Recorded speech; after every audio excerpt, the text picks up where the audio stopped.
Yesterday, of course, also impacted folks in Bristol, where there was supposed to be a little meeting for our hometown heroes there, the 12 and under softball team. They recently won a state title.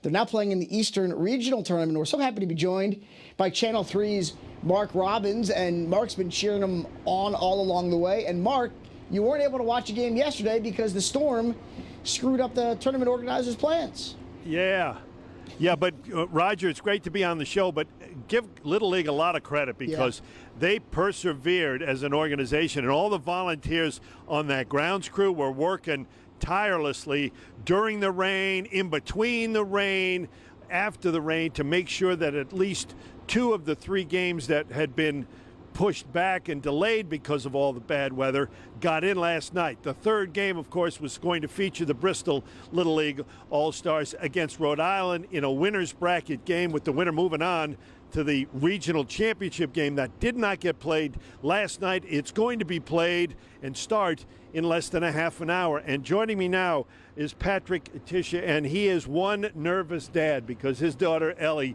is on this team. I kid. You told me you're not that nervous, but this is certainly a big game. Thanks for taking a moment. And what are you feeling at this time? Just immense pride. You can't see it right now, but I took a walk over to the field on the other side of this complex. That's where I coached her playing t-ball. And thinking back of moments like that, and here we are today, just at this event. The other day we had 2,000 people at the game. We're on national television, doing live interviews on WFSB now. It's been pretty surreal, very proud. It doesn't even feel like real life.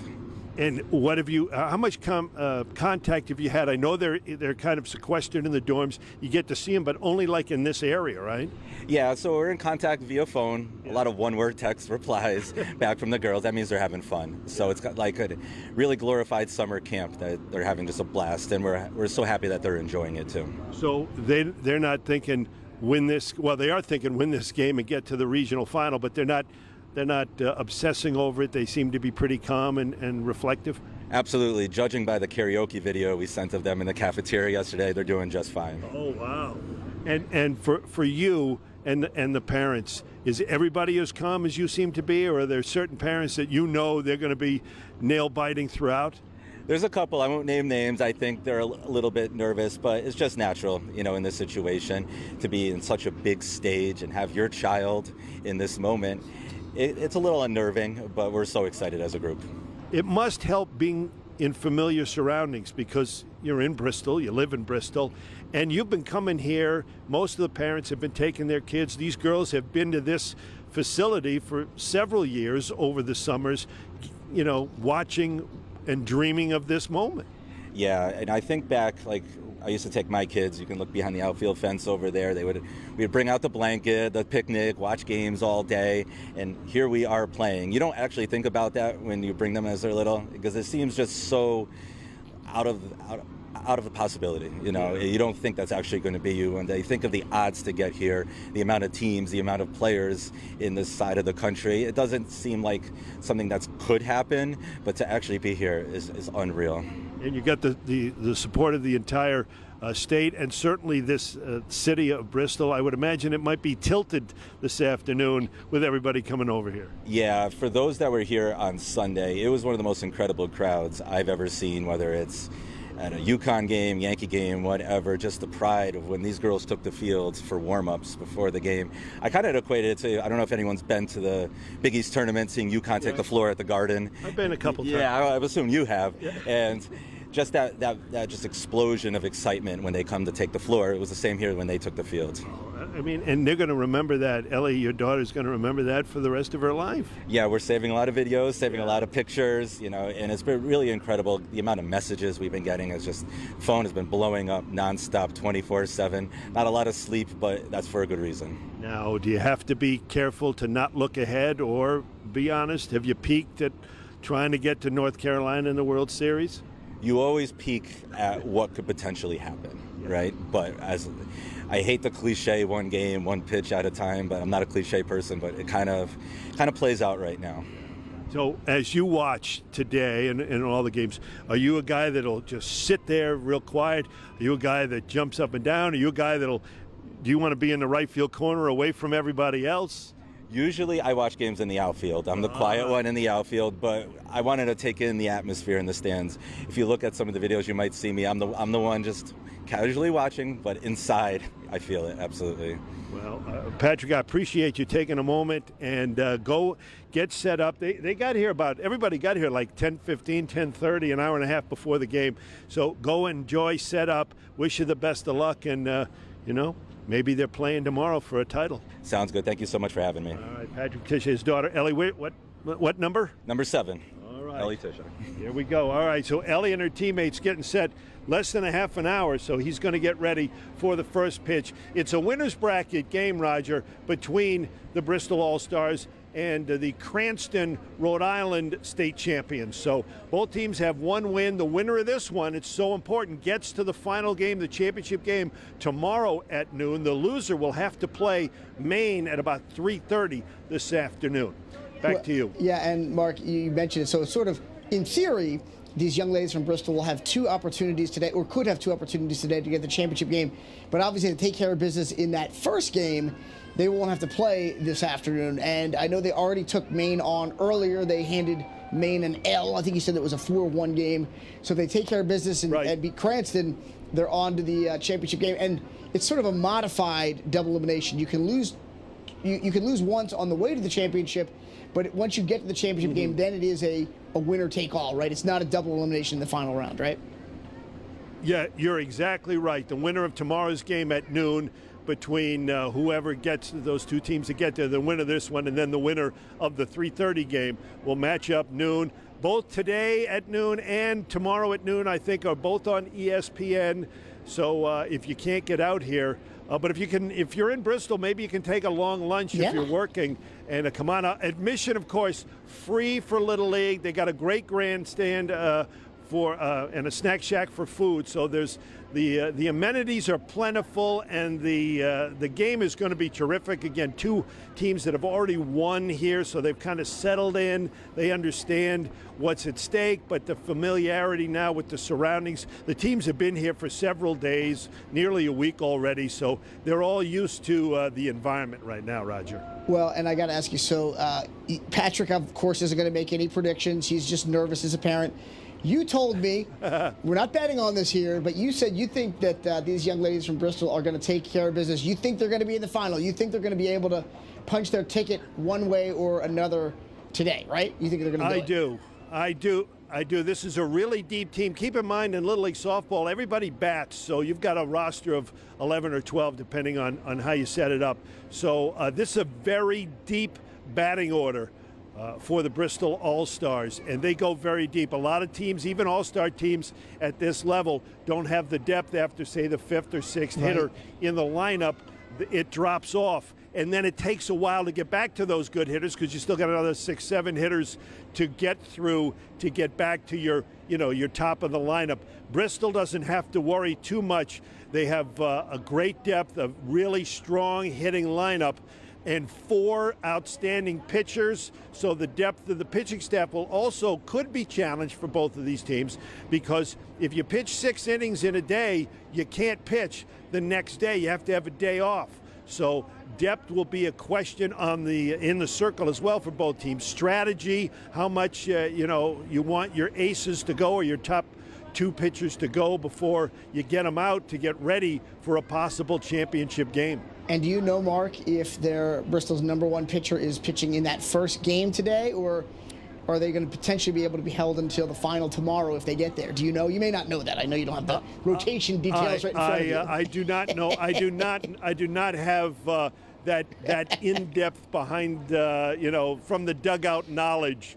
And, to be honest, I think I wouldn't want to share it. I get it. If I had it. There's such a deep team. Because, WFSB Plus is worldwide. That's right. And the people in Cranston are probably watching us right now as well, trying to pick up some tidbits. They're taking notes. All right, so for a second, I'm going to stop talking about Bristol specifically, because one of the things that you kind of have taught me, and I've learned a little bit from you, is that the state of softball in Connecticut over the last decade or so, you say really Connecticut's become kind of a national leader, and that wasn't always the case, but now you're seeing it with UConn's success at the collegiate level, part of that is fed by the youth players and the high school players. I know your daughter was a terrific high school softball player. So has that been something that you've kind of watched firsthand, and what do you attribute it to? Yeah, well, there are great programs, certainly at the high school level, and there are great programs at the youth level as well. Guilford, of course, won this Little League Regional a year ago and made it to North Carolina and the Little League World Series. Milford had gone the previous 2 years. And so the youth level is very, very strong throughout the state. And then you get to the high school level, and we've seen it. Massac has won 8 straight state titles. How about Cheshire this year with 3 high school All-Americans finishing an undefeated state championship season? So, and then, you know, it goes back as far as maybe 20 years. Rachel Fico, who was at Massac, was an outstanding All-American high school and an All-American collegiate pitcher at LSU. So softball has been taken very seriously for the last 20 plus years in the state of Connecticut. Really, you can go all the way back to Ray Bestos. Brakettes have been around since the 60s and the early 70s, and they had world championship teams year in and year out at the top women's amateur level, and all the college players came to play.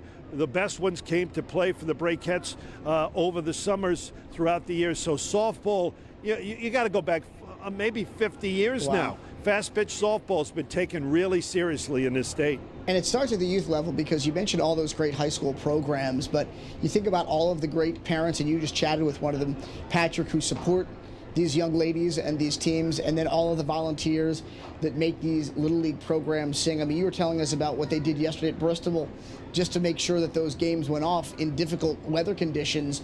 It really does start at the very grassroots level, right? Absolutely, and all volunteers at the Little League level, from the umpires, the grounds crew, the statisticians, the people that are working in the food shacks. Everybody is a volunteer. Nobody's getting paid to do this. So Little League, it runs on volunteers, and it's free admission. But and really, yesterday I was so impressed with the grounds crew, as again they were working during the rain to make sure the water got drained in certain areas where the drainage is best, where the drains are, and they were working during the rain and in between rainstorms after. And the fact that they were able to play 2 games last night after it started raining at about 11 in the morning, they were able to get a game going at 6 and play until nearly 11 o'clock at night to finish up that last game. Really a testament to the hard and long efforts and great efforts by that grounds crew. Yeah, and you nailed it, because I was chatting with you yesterday, and I was like, there's no way they're going to get any of these games in. And you were like, I don't know, Roger. These guys are pretty serious in Bristol. And you figured they'd at least get 1 game in. I was shocked that they got 2 games in, and that was really important because it made today's tournament play a lot cleaner. They didn't have to play 3 or 4 games and have some of these teams playing 3 games in one day or anything like that. They were able to kind of make it a lot cleaner, where Bristol potentially just plays 1 game, worst case 2. I mean, that's the way that it should be for sure. Yeah, I mean, when you look at the schedule yesterday, there's so much that goes into it. It's not just playing the games. A couple of those games yesterday were elimination games, so that means that the team that loses is going to go home. So Little League wanted to make sure, if possible, that team was able to, whichever team it was able to leave last night and not have to stay and play an elimination game today and then have to pack up and leave. You know, you got parents that are making the commitment. They're coming from all over New England or the Mid-Atlantic, because there's 2 regionals being played here, New England and the Mid-Atlantic. So they're driving in. A lot of them are staying in hotels, so that's another night if they have to stay, or they're coming back and forth 2-3 hours at a clip to drive here if you're from New England. So it was important to get as many games in it yesterday as possible, and Little League did a really good job getting that done. They absolutely nailed it. All right, set the stage again. We got a game at noon. Tell us again the stakes, the schedule for the next couple of days, and hopefully what'll happen when and if Bristol takes home the Eastern Regional title. I know they head down to North Carolina after that, right? So I know you may not have all the particulars on the schedule, but just for folks that are following this team along. Okay, so if you're following Bristol, playing at noon It's on ESPN if you can't get out here, but come on out if you're close. Free, you can get lunch and watch some great softball, taking on the Cranston West state champs from Rhode Island. Winner of this game, 6-inning game, goes to the championship game of the New England Regional tomorrow, also at noon, right here at the Giamatti Complex. The loser will play Maine in an elimination game at 3:30 here at the Giamatti Center. The winner goes on to the championship game, so it could be a rematch of this game we're about to see here at noon, or it could be Maine against one of these two teams. That's the situation. Again, that's a 3:30 game, that elimination game. That winner goes to the championship game to take on the winner of this game tomorrow at noon, again here at the Giamatti Center. And can you imagine tomorrow if Bristol is in the regional final? Again, this is the first time Bristol has ever